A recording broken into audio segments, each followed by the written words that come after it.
Carbonyl compounds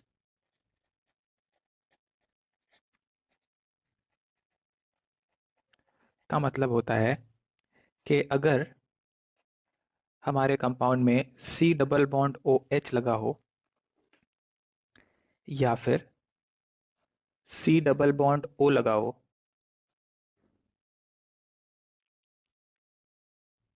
that is aldehyde हो या फिर कीटोन हो, तो एल्डिहाइड एंड कीटोन को मिला के कहते हैं कार्बोनिल कंपाउंड। सो कार्बोनिल कंपाउंड का न्यूक्लियोफिलिक रिएक्शन का मतलब एल्डिहाइड एंड कीटोन्स का न्यूक्लियोफिलिक रिएक्शन की बात हो रही है। सो जनरल रिप्रेजेंटेशन अगर हम बात करें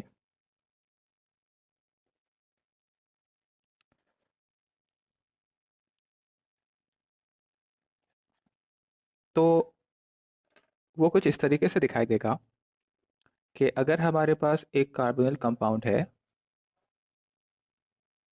और इसमें इलेक्ट्रोफाइल ऐड किया हमने ई प्लस और न्यूक्लियोफाइलिक पार्ट है एनयू माइनस,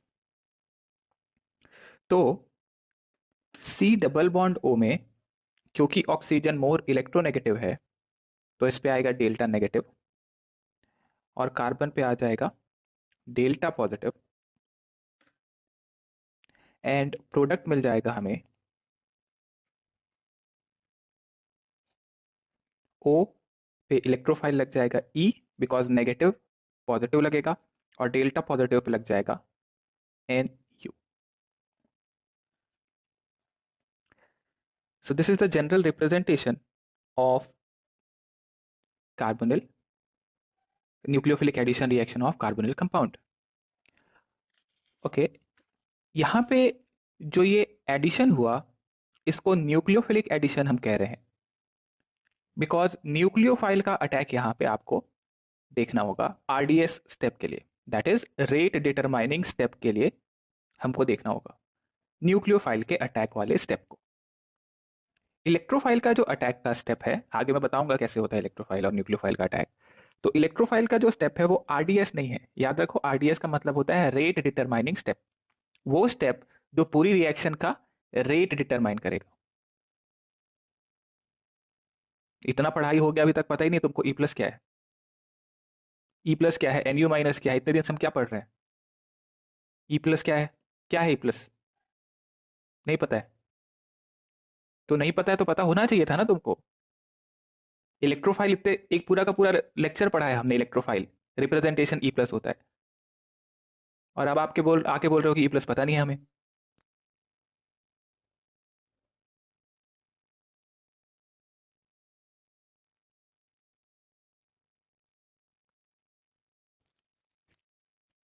अभी पढ़ाने तो दो, इस रिएक्शन में ई प्लस क्या यूज है क्यों है, रुक तो जाओ बताने तो दो थोड़ा।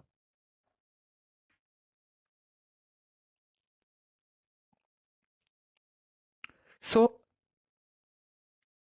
जो अटैक है वो उसमें आपको ध्यान रखना है जैसा कि मैं बता रहा था that attack of nucleophile is the RDS step, that is rate determining step।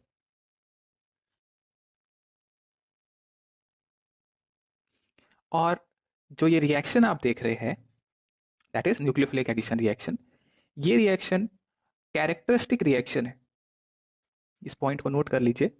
It is characteristic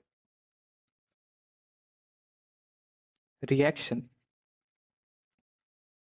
of carbonyl compound.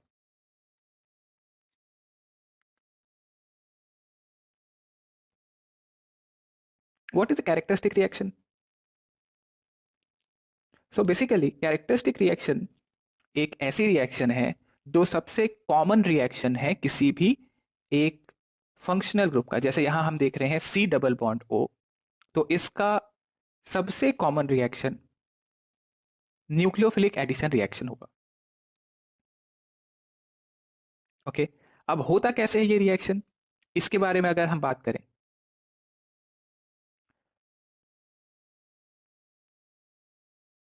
सो लिख लेना यहां पे E प्लस इज इलेक्ट्रोफाइल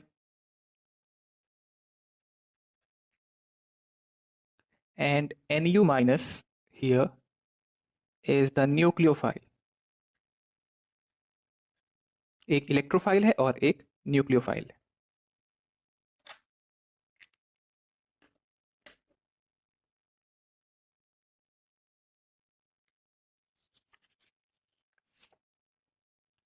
तो अब ये रिएक्शन आप दो तरीके से करा सकते हैं। सो लिख लेना यहां पे nucleophilic addition reaction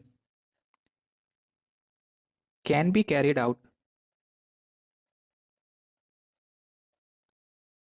in two mediums or two manner। So first one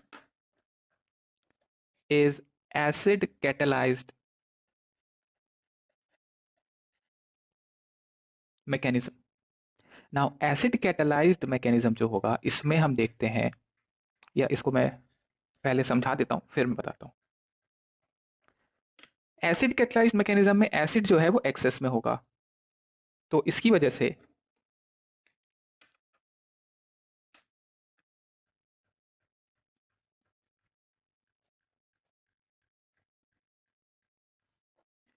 हमारा कार्बोनिल कंपाउंड जो था इस पे फर्स्ट स्टेप में, क्योंकि एसिड कैटालाइज्ड है इसका मतलब यहाँ पे H प्लस है मीडियम के अंदर में, और अगर H प्लस है तो उसको अगर आप इलेक्ट्रोफाइल की तरह कंसिडर कर लो H प्लस को, तो फर्स्ट स्टेप में H प्लस का अटैक हो जाएगा ऑक्सीजन पे। H प्लस का अटैक ऑक्सीजन पे हो रहा है, लेकिन एरो जो है वो ऑक्सीजन से H प्लस की तरफ बनाया है। हमेशा एरोज जो होंगे वो इलेक्ट्रॉन से पॉजिटिव चार्ज की तरफ बनाए जाएंगे। तो जैसे ही ये अटैक होगा, अब C और O के बीच का बॉन्ड जो है वो असर उस पर इस तरीके से असर आएगा कि ये H लग जाएगा इधर और ऑक्सीजन पे आ जाएगा प्लस। ऑक्सीजन पे प्लस आ गया तो इस प्लस चार्ज को रिमूव करने के लिए बॉन्ड ब्रेक होगा, और कार्बन जो है इस कार्बन एटम के ऊपर में पॉजिटिव चार्ज डेवलप होने लगेगा। जैसे ही पॉजिटिव चार्ज डेवलप होने लगेगा तो न्यूक्लियोफाइल Nu माइनस, जो भी न्यूक्लियोफाइल आपने लिया है, अब ये न्यूक्लियोफाइल क्या क्या हो सकता है आगे बात इसके करेंगे, तो ये न्यूक्लियोफाइल जो है ये जैसे ही पॉजिटिव चार्ज डेवलप होने लगेगा, बिकॉज पाई बॉन्ड जो है वो ऑक्सीजन की तरफ जाने लग रहा है, तो कार्बन की वैलेंसी जो है उस वो कम होने लगेगी, तो इसके ऊपर पॉजिटिव चार्ज डेवलप होना शुरू हुआ। जैसे ही पॉजिटिव चार्ज डेवलप होना शुरू हुआ और एक्चुअल पॉजिटिव डेवलप होने के साथ साथ कार्बन के ऊपर न्यूक्लियोफाइल का अटैक हो जाता है और CO बॉन्ड ब्रेक हो जाता है। तो आप इसको ऐसे समझो कि न्यूक्लियोफाइल का अटैक हुआ और कार्बन ऑक्सीजन के बीच का डबल बॉन्ड ब्रेक हो गया, सो दैट प्रोडक्ट बना OH और कार्बन पे अटैक हो चुका है न्यूक्लियोफाइल का।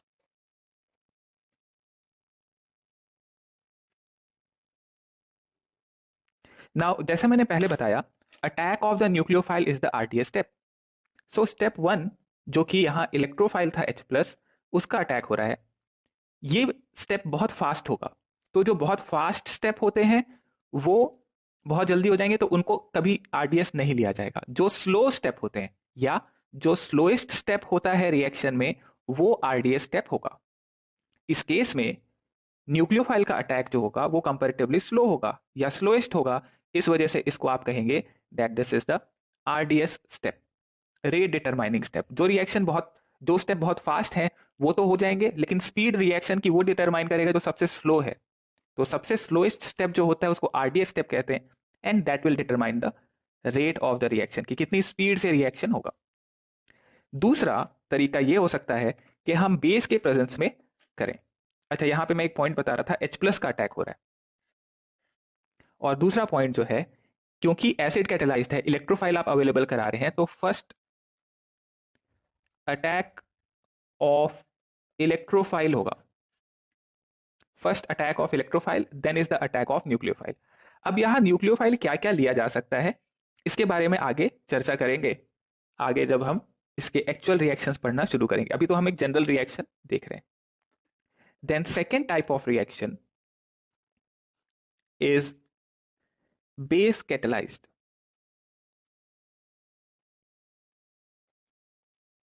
Base catalyzed reaction. Now in base catalyzed reaction,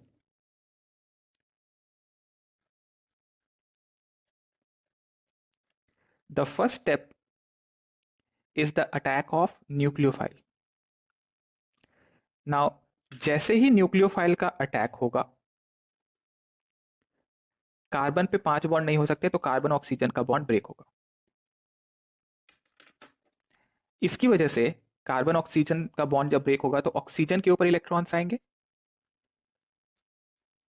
और इस वजह से हम देखते हैं O पे आ जाएगा एक नेगेटिव चार्ज, और कार्बन पे अटैक हो चुका है न्यूक्लियोफाइल का। In the next step, negative charge के लिए इलेक्ट्रोफाइल जो कि मीडियम में मौजूद होना चाहिए वो आएगा, और O माइनस का अटैक होगा अब इलेक्ट्रोफाइल पे, एंड फाइनली हमें प्रोडक्ट मिल जाएगा NuOE। So obviously this is a general reaction, लेकिन इसमें यह देखने को मिलता है दैट एसिड कैटेलाइज्ड रिएक्शन जो होंगे they are generally faster than the base catalysed. लिख लेना यहां पे that acid catalysed nucleophilic addition is faster than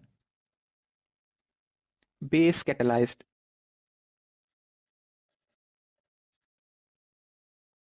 acid catalyzed nucleophilic addition is faster than the base catalyzed।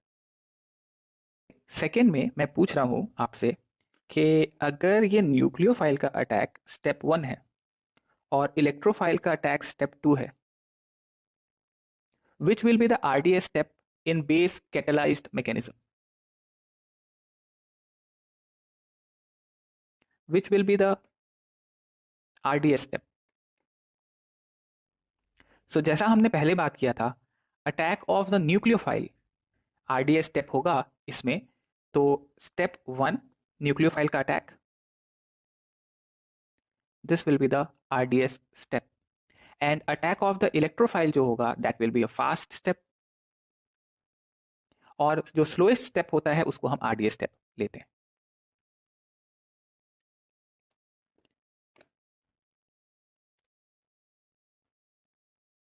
Note कर लिया हमने।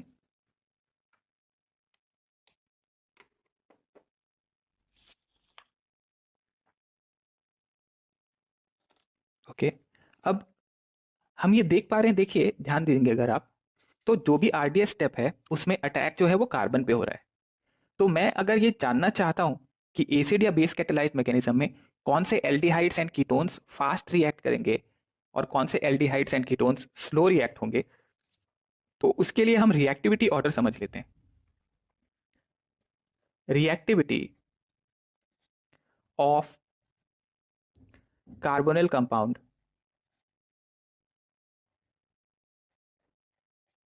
Towards nucleophilic addition reaction.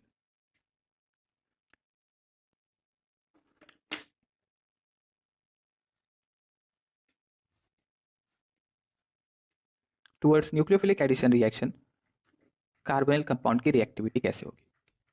तो इसको समझने के लिए आप बस इतना समझे पहले कि जो C डबल बॉन्ड O है, इसमें अटैक ऑफ न्यूक्लियोफाइल इस वजह से हो रहा है बिकॉज कार्बन के ऊपर में डेल्टा पॉजिटिव डेवलप होता है, और इस डेल्टा पॉजिटिव डेवलप होने की वजह से ही न्यूक्लियोफाइल इस कार्बन की तरफ अट्रैक्ट होता है।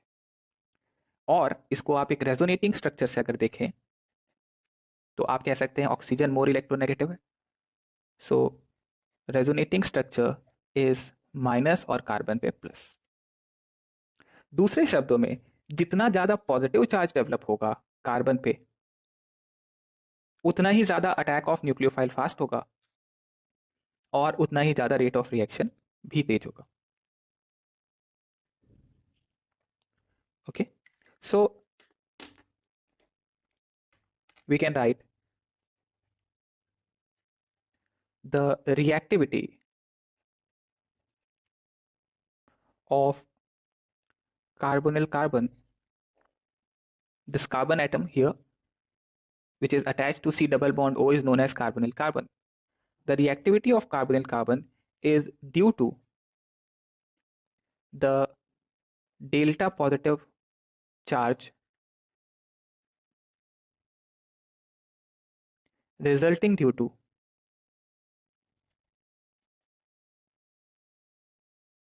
polarization of carbon oxygen bond, या कार्बन ऑक्सीजन डबल बॉन्ड लिख लेना चाहिए था,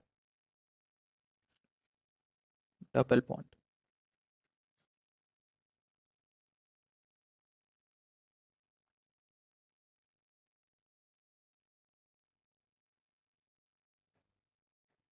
ओके, सो एक और पॉइंट यहां पे जो मेंशन कर लेते हैं, the carbonyl carbon is sp2 hybridized and is planar. So it is open for attack from both ends. It is open for attack from both ends. मतलब इसका ये हुआ कि क्योंकि ये कार्बोनिल कार्बन sp2 हाइब्रिडाइज था तो इस वजह से ये प्लानर है। तो प्लानर है तो इसके ऊपर में टॉप से अटैक हो सकता है और बॉटम से अटैक हो सकता है। बिकॉज बिल्कुल प्लानर है तो ऊपर से भी अटैक हो सकता है और नीचे से भी अटैक हो सकता है। इसमें top side attack and bottom side attack दोनों हो सकते हैं। तो क्योंकि दोनों तरफ से अटैक हो सकता है इस पे, इस वजह से यहाँ पे हिंड्रेंस काफी कम दिखाई देती है। रिलेटिवली अगर आप देखें तो हिंड्रेंस इस पे काफी कम है बिकॉज प्लानर है ये। यही अगर sp3 होता तो इसमें हिंड्रेंस ज्यादा होता। तो सीधे सीधे शब्दों में अगर हम बात करें, ऐसे कार्बोनिल कंपाउंड जिन पे डेल्टा पॉजिटिव चार्ज ज्यादा होगा उनकी रिएक्टिविटी भी ज्यादा होगी। That is more is the delta positive charge on carbonyl carbon, more is the reactivity of carbonyl compound. अब अगर मैं चाहता हूं कि कार्बोनिल कार्बन पे डेल्टा पॉजिटिव चार्ज इंक्रीज हो तो मुझे इस चीज का ध्यान रखना पड़ेगा कि यहां से इलेक्ट्रॉन विदड्रॉ होने चाहिए। जितने ज्यादा इलेक्ट्रॉन आप बाहर निकाल लेंगे उतना ही कार्बन पे डिफिशियंसी बढ़ेगा because C double bond O तो कॉमन है। लेकिन इसी की जगह अगर कोई एक इलेक्ट्रॉन रिलीजिंग ग्रुप है जो इलेक्ट्रॉन रिलीज करता है और डेल्टा पॉजिटिव को कम कर देता है, डेल्टा पॉजिटिव क्या बता रहे हैं, इलेक्ट्रॉन की डिफिशियंसी को। तो अगर कोई और इलेक्ट्रॉन विदड्रॉ करेगा, बाहर निकालेगा, तो डिफिशियंसी और बढ़ेगी और डेल्टा पॉजिटिव चार्ज और बढ़ेगा। वहीं अगर एक इलेक्ट्रॉन रिलीजिंग ग्रुप है तो वो इलेक्ट्रॉन डोनेट करेगा और डोनेट करके डिफिशियंसी कम कर देगा तो डेल्टा पॉजिटिव कम कर देगा। और अगर डेल्टा पॉजिटिव कम हो गया तो न्यूक्लियोफाइल इसी वजह से तो अटैक कर रहा था क्योंकि यहाँ डेल्टा पॉजिटिव है। तो अगर डेल्टा पॉजिटिव कम हो गया तो न्यूक्लियोफाइल का अटैक भी स्लो हो जाएगा और आरडीएस स्टेप अगर स्लो हो गया तो पूरा का पूरा रिएक्शन भी स्लो हो जाएगा। दूसरे शब्दों में हम कह सकते हैं कि रिएक्टिविटी डिक्रीज हो गई। जब भी रिएक्टिविटी डिक्रीज होगी तो रेट ऑफ रिएक्शन कम हो जाएगा, स्लो हो जाएगा। सो एक एग्जांपल से अगर हम देखें, अच्छा एग्जांपल पे आऊं मैं उससे पहले ये बता देता हूं कि कौन कौन से ऐसे ग्रुप हैं जो इलेक्ट्रॉन रिलीज करेंगे और डेल्टा पॉजिटिव कम करेंगे। तो हम ये कह सकते हैं कि first point plus I group and plus R मतलब रेजोनेंस डोनेट, या प्लस आई प्लस एम भी लगा सकते हैं यहाँ पे, plus I plus M and delocalization decrease delta positive and decrease reactivity of carbonyl.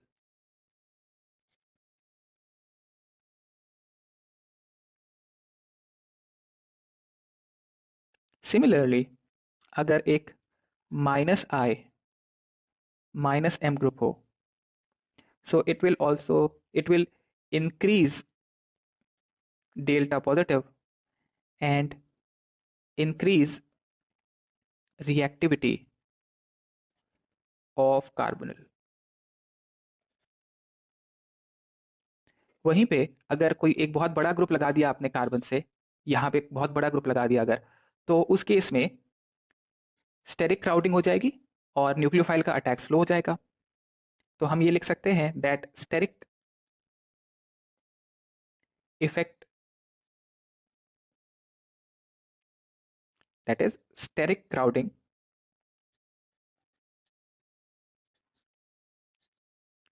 decrease the reactivity of carbonyl compound. अगर steric effect लग रहा है यानी कि क्राउडिंग हो गई, तो कार्बोनिल कार्बन पे अटैक न्यूक्लियोफाइल का स्लो हो जाएगा और इस वजह से रिएक्टिविटी कम हो जाएगी।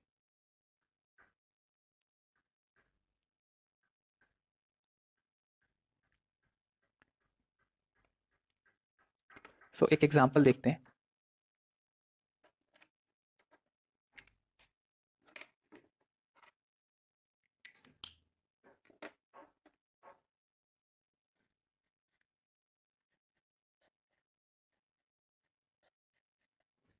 This is formaldehyde, this is acetaldehyde and CH3 C double bond OCH3, this is acetone। अगर हम पूछें इस क्वेश्चन में न्यूक्लियोफिलिक एडिशन रिएक्शन के लिए रेट बताओ, न्यूक्लियोफिलिक एडिशन रिएक्शन रेट, या फिर आपको क्या कहा जा सकता है, रिएक्टिविटी ऑफ कार्बोनिल कंपाउंड। ये दोनों तरीके से सेम क्वेश्चन को पूछा जा सकता है।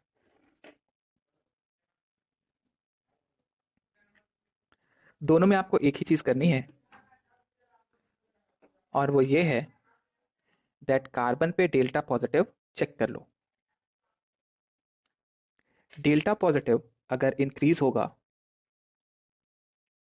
तो रेट ऑफ रिएक्शन इंक्रीज हो जाएगा। सो CH3 यहाँ पे इलेक्ट्रॉन डोनेट करेगा बिकॉज ये एक प्लस आई ग्रुप है और इसमें CH3 दोनों तरफ से प्लस आई से इलेक्ट्रॉन डोनेट करेगा।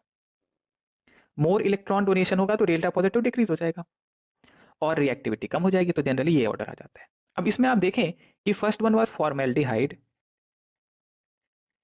ये सबसे ज्यादा रिएक्टिव है, देन एसिटैल्डिहाइड जो कि एक एल्डिहाइड है, और थर्ड वन था एसीटोन। तो क्या हम ये जनरलाइजेशन कर सकते हैं that aldehydes are generally more reactive than ketone? So aldehydes generally more reactive होंगे कीटोन से बिकॉज कीटोन में लगा होगा एक plus I group electron donate करेगा और इसकी वजह से रेट ऑफ रिएक्शन कम हो जाएगा। सो आप जनरलाइज करके ये भी लिख सकते हो that formaldehyde is more reactive then a aldehyde जहां पे आर लगा हो, and it is more reactive then a ketone.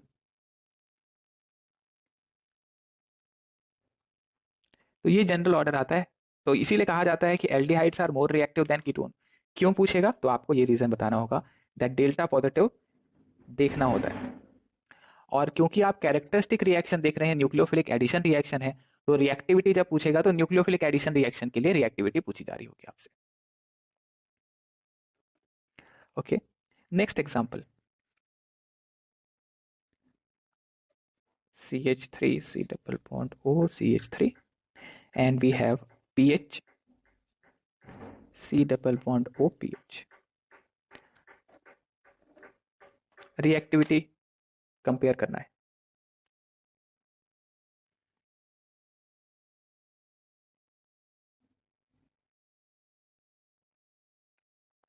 Compare the reactivity. So pH CO pH ये जो है, इसके अंदर में आप ये देखें अगर, तो जो भी डेल्टा पॉजिटिव आएगा उसको ये बेंजीन इलेक्ट्रॉन प्रोवाइड करके डीलोकलाइजेशन की वजह से डेल्टा पॉजिटिव कम कर देगा। जबकि CH3 यहाँ पे सिर्फ प्लस आई लगा रहा है। सो डेल्टा पॉजिटिव अगर हम कंपेयर करें तो पीएच जो है वो ज्यादा इलेक्ट्रॉन प्रोवाइड करेगा थ्रू प्लस आर इफेक्ट, और इस वजह से डेल्टा पॉजिटिव डिक्रीज हो जाएगा। That means first will be more reactive than second.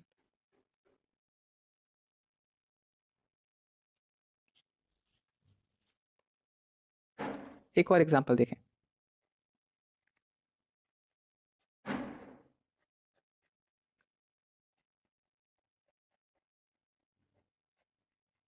And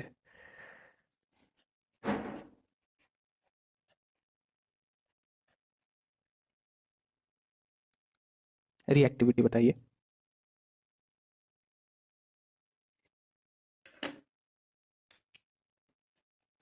first, second and third.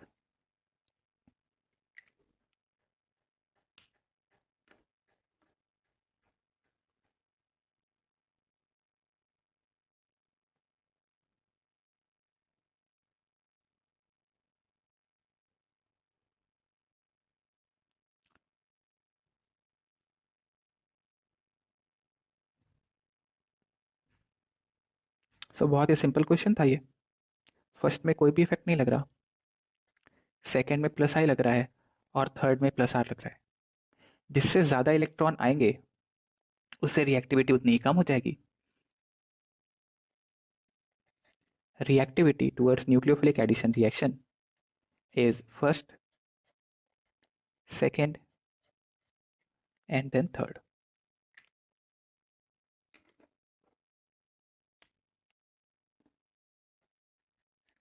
Let's take one more example.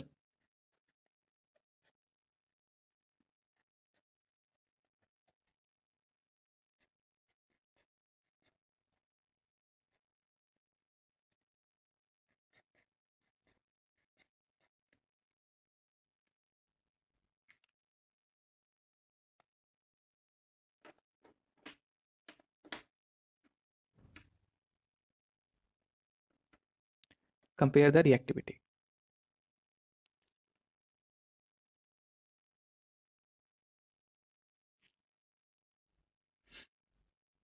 So CF3 क्या करेगा भाई? So CF3 में फ्लोरीन लगा हुआ है, it will show a strong minus I. Now due to the strong minus I, the delta positive will increase.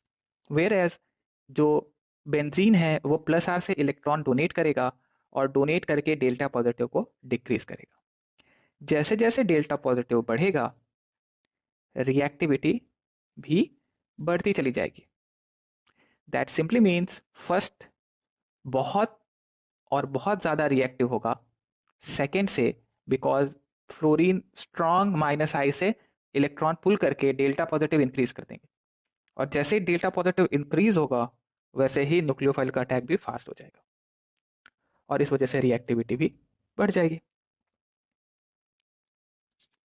एक और example देखते हैं।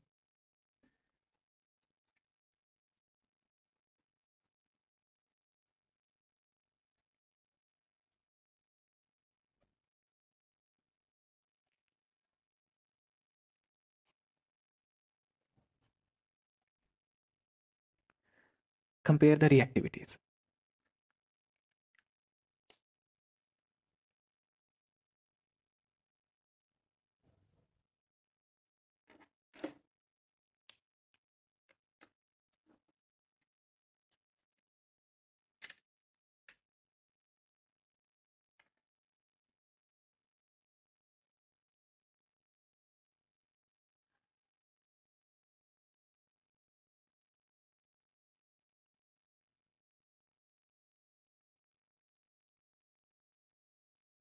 हो गया।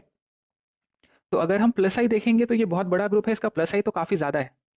बट एक और फैक्टर यहाँ देखना होगा, दिस इज 3 डिग्री कार्बन, तो this will show first and second में फर्स्ट जो है वो ज्यादा रिएक्टिव हो चुका है, बिकॉज सेकेंड के अंदर में क्राउडिंग बहुत बढ़ गई। तो अटैक ऑफ न्यूक्लियोफाइल बहुत ही ज्यादा क्योंकि क्राउडिंग है तो अटैक न्यूक्लियोफाइल चाहेगा तो अटैक करना, पर पहुंच ही नहीं पाएगा, बिकॉज ये बहुत बड़े बड़े ग्रुप लगे हुए हैं। आप चाहें तो इसमें एक और जोड़ लीजिए कि अगर हम यहाँ CH3 CH3 CH3 और इधर भी CH3 CH3 CH3 करते हैं, तो थर्ड में और ज्यादा क्राउडिंग हो चुकी है, और ज्यादा क्राउडिंग हो चुकी है, तो इसकी रिएक्टिविटी और कम हो जाएगी, तो थर्ड आ जाएगा इधर। अब जनरली -M और +M ग्रुप्स आप यहां नहीं देखेंगे, तो आपको जो कंपैरिजन करना होगा वो -I, +I और स्टेरिक क्राउडिंग, इन 3 चीजों से आप कंपेयर जनरली करेंगे। साथ ही रेजोनेंस भी देखना होगा, जैसे बेंजीन जैसा कोई ग्रुप लगा दिया आपने, तो रेजोनेंस फैक्टर को भी आपको कंसिडर करना होगा। ओके, रिएक्टिविटी कंपेयर हो जाएगी। ये बहुत ही ज्यादा आने वाला क्वेश्चन है IIT JEE के एग्जाम में, कि रिएक्टिविटी पूछ लिया जाता है, न्यूक्लियोफिलिक एडिशन रिएक्शन के लिए रेट पूछ लिया जाता है, इस तरीके से इसके खूब क्वेश्चन बनाए जाते हैं। इसका ध्यान रखना है आपको। डेल्टा पॉजिटिव चार्ज आपको देखना है और स्टेरिक क्राउडिंग वाला फैक्टर देखना है।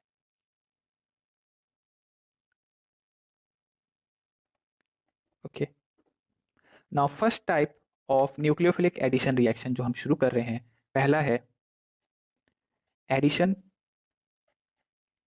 Of hydrogen cyanide, that is HCN। So HCN में सबसे पहले हम अगर OH माइनस ऐड कर दें, जो कि OH माइनस एक बेस था, एसिड एंड बेस रिएक्ट होंगे और आपको मिल जाएगा सॉल्ट, जो कि यहां होगा CN माइनस एनायन, और वाटर मिल जाएगा। अब जो CN माइनस बन चुका है, it will act as a nucleophile, और न्यूक्लियोफिलिक एडिशन रिएक्शन के लिए आपको रिएजेंट मिल चुका है, रिएजेंट तैयार हो चुका है। अब CN माइनस बनने के बाद आप इसमें जैसे ही कार्बोनिल कंपाउंड ऐड करेंगे, तो CN माइनस में याद रखना कार्बन का अटैक होता है, तो कार्बन का अटैक कहां होगा? Carbon C double bond O के कार्बन पे डेल्टा पॉजिटिव, ऑक्सीजन पे डेल्टा नेगेटिव। इसका मतलब क्योंकि CN माइनस पे नेगेटिव चार्ज है, ये न्यूक्लियोफाइल है, ये अटैक करेगा पॉजिटिव सेंटर पे, जहां इलेक्ट्रॉन की डिफिशियंसी होगी। न्यूक्लियोफाइल अटैक करते हैं इलेक्ट्रॉन डिफिशियंसी पे, तो CN माइनस का अटैक होगा और ये एक रिवर्सिबल रिएक्शन होगा to give O minus and CN। Then इसके बाद इसमें हम वाटर ऐड कर देते हैं। वाटर वाटर से H निकल जाएगा, यानी सेकेंड स्टेप में देखिए क्या हो रहा है, HOH जो है O माइनस उससे H निकाल दे रहा है, बेसिकली इलेक्ट्रोफाइल का एडिशन हो रहा है to give OH and CN। So बीच में ये बना टेट्राहेड्रल इंटरमीडिएट, एंड फाइनली जो प्रोडक्ट है इसको कहते हैं साइनोहाइड्रिन।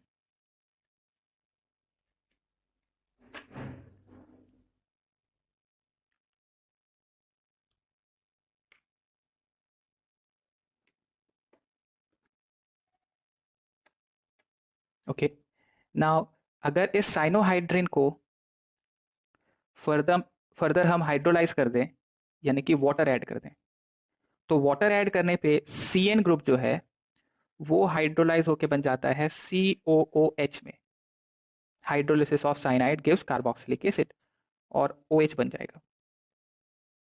इसको कहते हैं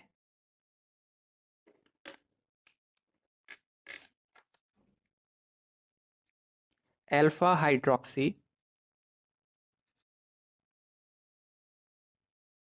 acid.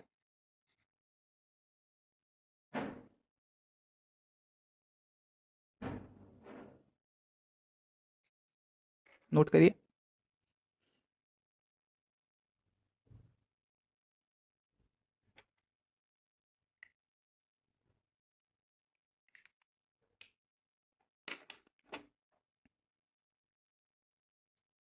Okay, so first step जो था अटैक ऑफ न्यूक्लियोफाइल, आप चाहें तो इसको लिख सकते हैं, this is the RDS step.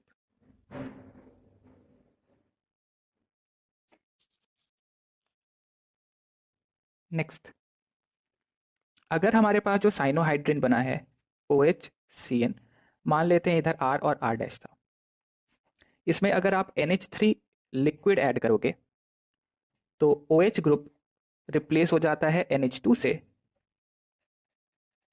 और फिर अगर आप इसे हाइड्रोलाइज कर दोगे, जनरली हाइड्रोलिसिस कैसे होता है, वाटर और उसके साथ हम H+ ले लेते हैं, तब इसको बोलेंगे H+ के प्रेजेंस में हो रहा है एसिडिक हाइड्रोलिसिस। तो NH2 और साथ में बनेगा COOH। ये बना, इसको कहते हैं alpha amino acid. Alpha amino acid, okay. अगर आप R और R बहुत बड़े बड़े ग्रुप लगाओगे तो ये पूरा का पूरा साइनोहाइड्रिन, लिखा देता हूं मैं इसको, नोट करके लिखो,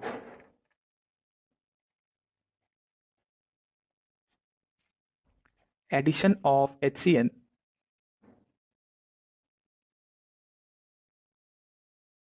over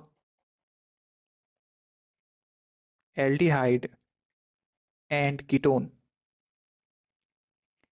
give ketone after hydrolysis, नहीं after hydrolysis नहीं, ketone gives cyanohydrin. Then second point, cyanohydrin on hydrolysis give alpha hydroxy acid. Third, cyanohydrin on treating with NH3 liquid followed by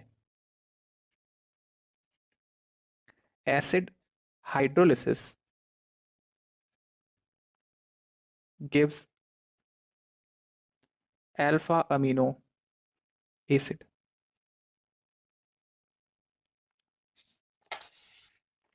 Fourth point,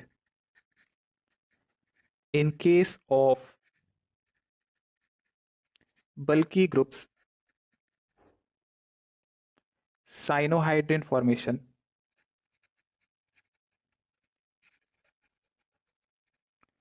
is reversible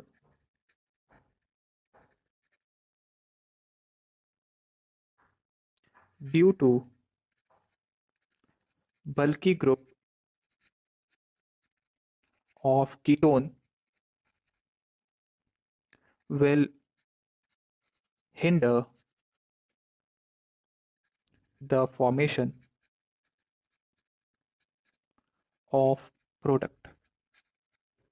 तो ये सारे point हमने cover कर ही लिए थे। अगला देख लेते हैं हम एक example. So we have CH3CHO, इसमें ऐड किया हमने NaCN फर्स्ट स्टेप में, और सेकेंड स्टेप में ऐड किया dilute H2SO4। Draw the product with mechanism. Second example, PHCHO on reaction with KCN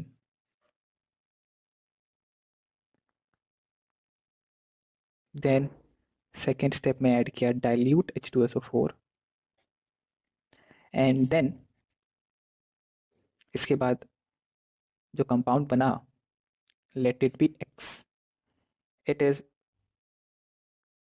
further hydrolyzed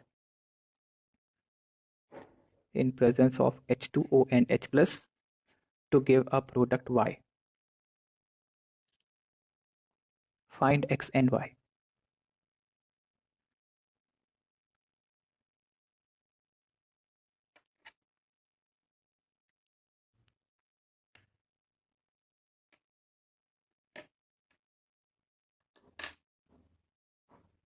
So in first one, CH3 C double bond OH, NaCN मतलब Na plus and Cn minus. So Cn minus का attack होगा C double bond O पे to give CH3 C Cn, O पे minus आ जाएगा और H आ जाएगा. अब इसके बाद dilute H2SO4 is a source of H plus in H2O, तो O माइनस जाके अब H प्लस निकाल लेगा जो कि एक इलेक्ट्रोफाइल था, to give CH3 C OH Cn and H. This is the final product here. Next example try करो, बनाओ प्रोडक्ट क्या आ रहा है. What is X and Y?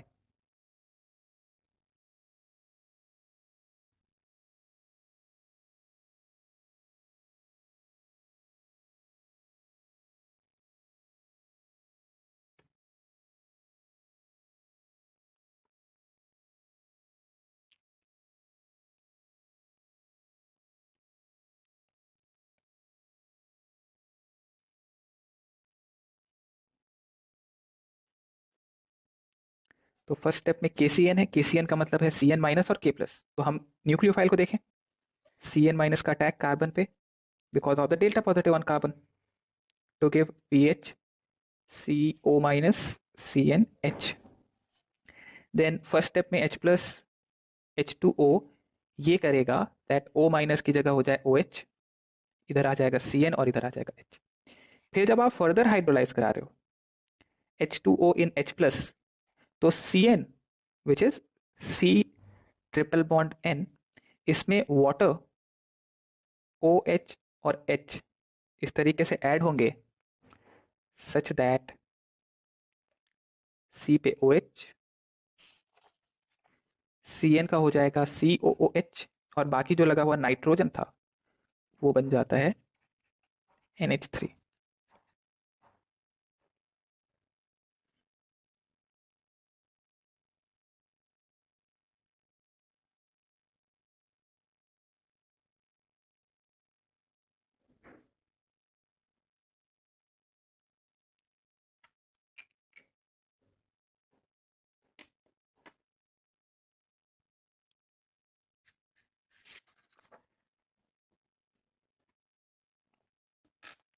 Second type of reaction,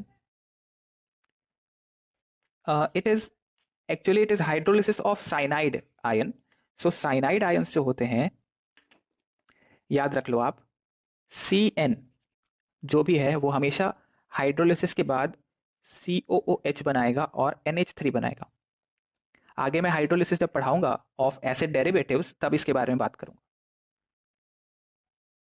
so cyanide on hydrolysis यानी कि nitrile group, basically nitrile on hydrolysis will give COH and NH3.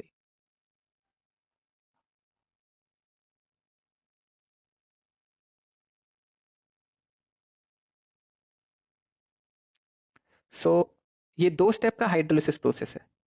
First step में ये बनता है C डबल बॉन्ड O और NH2.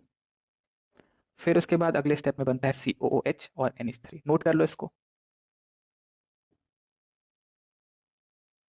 और कहीं चाहो तो आप लिख लो इसको. Nitrile that is CN on hydrolysis gives COOH and NH3. तो NH3 बाहर निकल जाता है और COH ग्रुप लगा रह जाता है.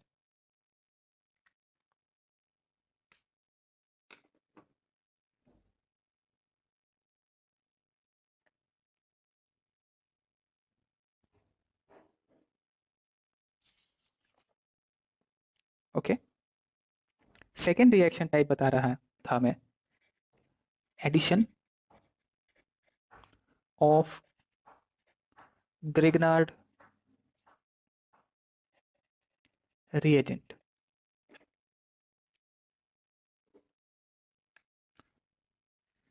Addition of Grignard reagent. So let's see the general reaction first of all, और उसके बाद आगे बात करेंगे. So if we have a carbonyl compound और इसके साथ हम रिएक्ट कर रहे हैं R MgBr, तो मैंने लास्ट क्लास में ही बताया था R MgBr को अगर हम इमेजिन करें R माइनस MgBr प्लस की तरह, तो ये R minus can act as a nucleophile, और न्यूक्लियोफाइल का अटैक होगा कार्बन पे डेवलप हो रहे delta positive pay. So step 1 पे ये अटैक हुआ.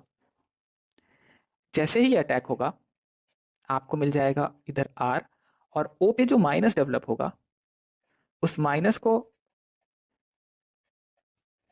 चार्ज बैलेंस करने के लिए MgBr प्लस यहाँ के आयनिक बॉन्ड बनाएगा. अगर आप इसके बाद हाइड्रोलाइज कर दो यानी H2O इन H प्लस ऐड कर दो, तो अब H प्लस निकाल लेगा ये वाटर से टू गिव OH, और आपको मिल जाएगा साथ में MgBrOH. सो बेसिकली क्या हुआ, H2O को आप अगर HOH की तरह देखें तो H प्लस O माइनस के साथ जुड़ा, और OH माइनस जो था वो MgBr के साथ जुड़ जाएगा टू गिव MgBrOH. स्टेप 1, अच्छा, which is the RDS step? Which step will be the RDS step? So this is the two-step reaction. This is step 1 and this here is the step 2. So as we know, attack of the nucleophile is the RDS. यहाँ nucleophile हो गया R minus, alkyl nucleophile है, and this is the RDS step. Now depending on the carbonyl compound, आप अपने मर्जी का देखो final product क्या है. Final product is a alcohol. अगर मैं कार्बोनिल कंपाउंड में ग्रुप्स जो लगे होंगे वो बदलता जाऊं तो मैं 1 डिग्री 2 डिग्री 3 डिग्री अल्कोहल के टाइप्स बना सकता हूं. सो मैं एक एग्जांपल से शुरुआत करूंगा, ध्यान दीजिए, और आपको भी साथ साथ प्रोडक्ट बनाते चलना है. तो फर्स्ट वन,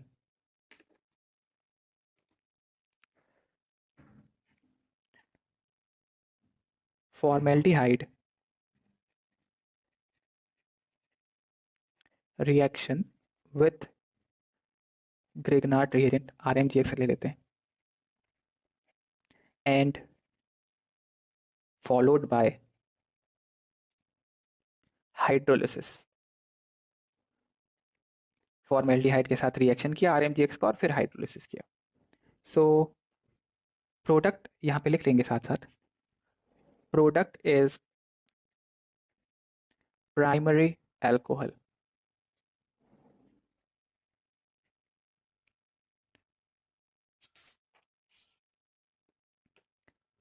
सो देखो जनरल रिएक्शन कैसे आएगी.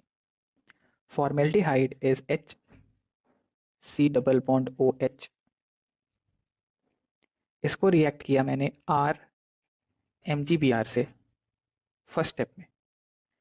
तो R MgBr is basically R minus का अटैक कराओ और CO बॉन्ड को शिफ्ट करो, तो HCO माइनस, और इधर लग जाएगा R और H. O माइनस के साथ लगेगा MgBr plus, and then it is followed by hydrolysis, that means H2O in H plus. तो HCHR और यहाँ बन जाएगा OH, और साथ में एक बाई प्रोडक्ट बनेगा MgBrOH.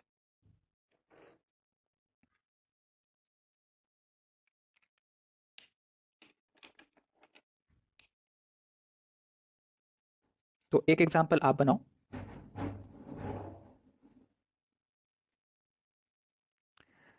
फर्स्ट स्टेप में इसको रिएक्ट करा रहा हूं मैं CH3 MgBr से. सेकेंड स्टेप में हाइड्रोलाइज हुआ H2O in H plus, draw the product.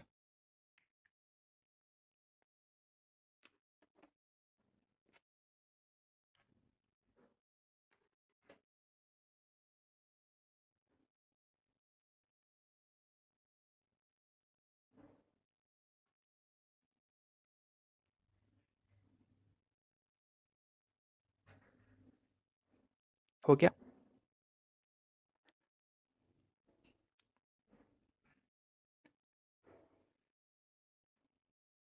First step में CH3 माइनस का अटैक होगा, O माइनस CH3 और H। देन स्टेप 2 में हाइड्रोलिसिस होगा, H2O in H plus to give HCOH CCH3। Now important चीज ये है कि जो प्रोडक्ट बना वो 1 डिग्री अल्कोहल है। तो अगर मुझे 1 डिग्री अल्कोहल बनाना है तो मैं फॉर्मेल्डिहाइड लूंगा, और मुझे जितने कार्बन का लेंथ चाहिए होगा, जितना बड़ा कार्बन का चेन चाहिए होगा, उतना बड़ा मैं R ले लूंगा ग्रिग्नार्ड रिएजेंट से।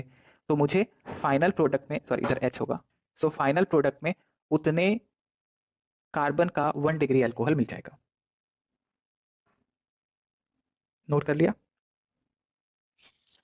Next example,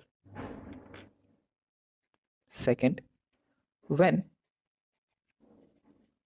aldehyde except formaldehyde is treated with Grignard reagent followed by hydrolysis, 2 degree alcohol is obtained।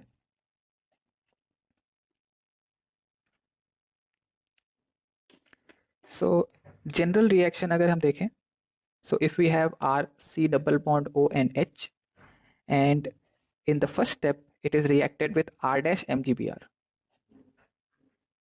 so we can say that R dash minus will be the nucleophile to give R H O minus and R dash। then on hydrolysis H2O in H plus, charge balance होगा ना, O minus के साथ MgBr plus होगा। अब हर बार मैं ये नहीं लिखूंगा, आपको समझ में आना चाहिए। R C R dash H और ये OH बन जाएगा। ओके, सो अगर हम यहां पे ले रहे हैं aldehyde other than formaldehyde, formaldehyde में हमने देख लिया था 1 डिग्री बनता है, तो अपने को फाइनल प्रोडक्ट मिलेगा 2 degree alcohol.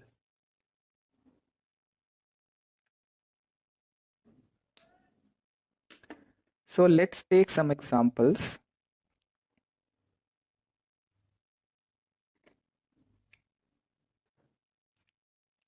So we have CH3, CHO. In the first step, it is reacted with CH3 MgBr, and in the second step, it is hydrolyzed। Draw the final product।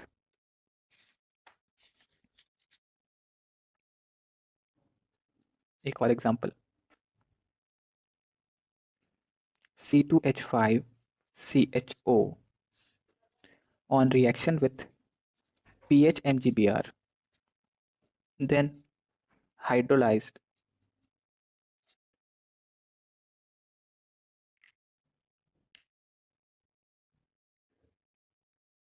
Draw the product।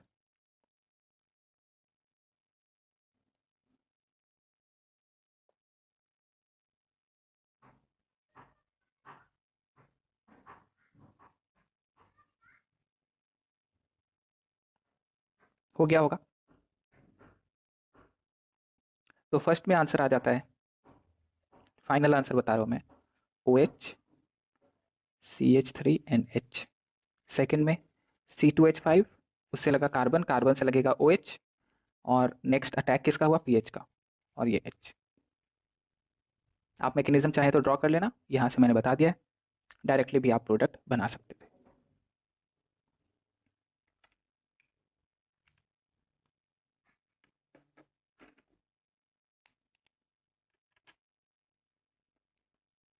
हो गया। अब तीसरा point, अगर हम एक ketone ले लें, when ketone is treated with Grignard reagent followed by hydrolysis,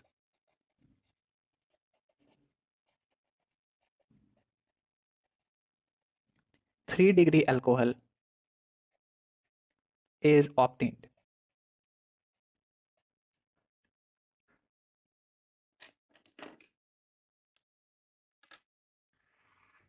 So general reaction अगर हम देखें, RC double bond OR dash, first step में अटैक कर दे अगर हम R डबल डैश MgBr का, तो हमें मिल जाएगा O minus MgBr plus R double dash, और क्योंकि इसका क्या हुआ, R डबल डैश माइनस का अटैक होगा और मिलेगा R डैश, देन इसको हाइड्रोलाइज करा दो H2ONH plus,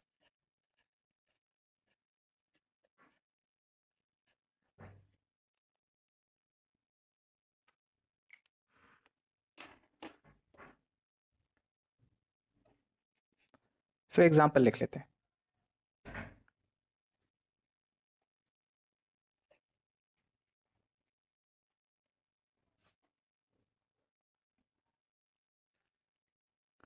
pH MgBr and second step में H2O in NH4Cl. Okay, draw the product.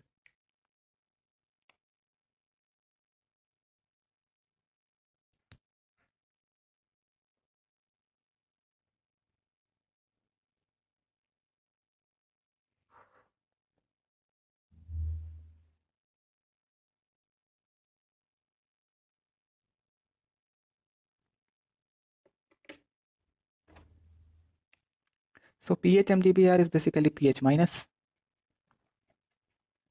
इसकी वजह से आ जाएगा pH का attack O double bond O का OH and this is the final product. So basically 3 degree alcohol मिलेगा हमें जब हमारे पास कीटोन हो। बहुत सिंपल, बहुत ही आसान है न्यूक्लियोफिलिक एडिशन रिएक्शन। ओके, एक एग्जांपल लिखो।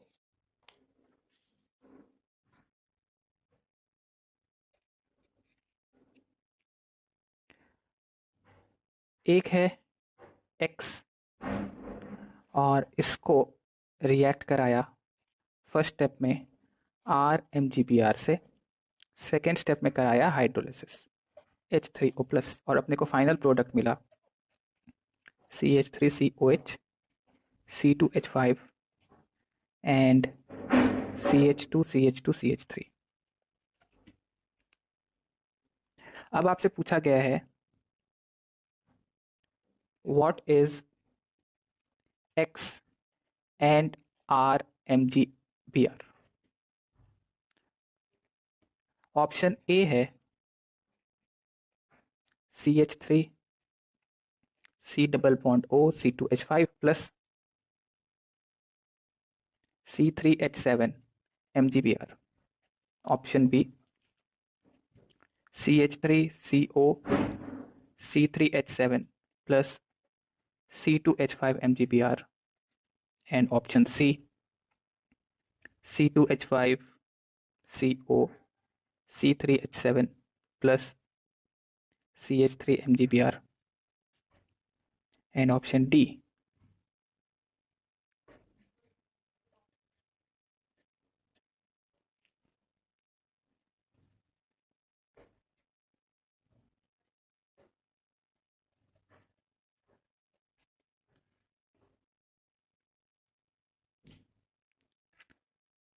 write the correct answer. Okay तो अगर आपको फाइनल प्रोडक्ट में कह रहा हूँ कि RCOH R डैश और R डबल डैश, तो इनमें से कोई भी हो सकता था RC double bond O R dash plus R double dash MgBr, या फिर RC double bond O R double dash plus R dash MgBr, then R dash C double bond O R double dash plus R MgBr। क्यों हो सकता था? Because finally अगर आपको product मिल रहा है तो उसमें से एक हिस्सा जो है वो आ रहा होगा कीटोन से और एक हिस्सा आ रहा होगा ग्रिग्नार्ड रिएजेंट से। तो आप कोई भी दो को लेके, कोई भी आर और आर डैश या आर डबल डैश को लेके कार्बोनिल वाला हिस्सा बना सकते थे। ओके, सो अपन ने आर और आर डैश और आर डबल डैश की जगह रखा है CH3, C2H5 एंड C3H7। तो उसके हिसाब से आ जाएगा A, B एंड C। तीनों आंसर अपने करेक्ट हो जाएंगे।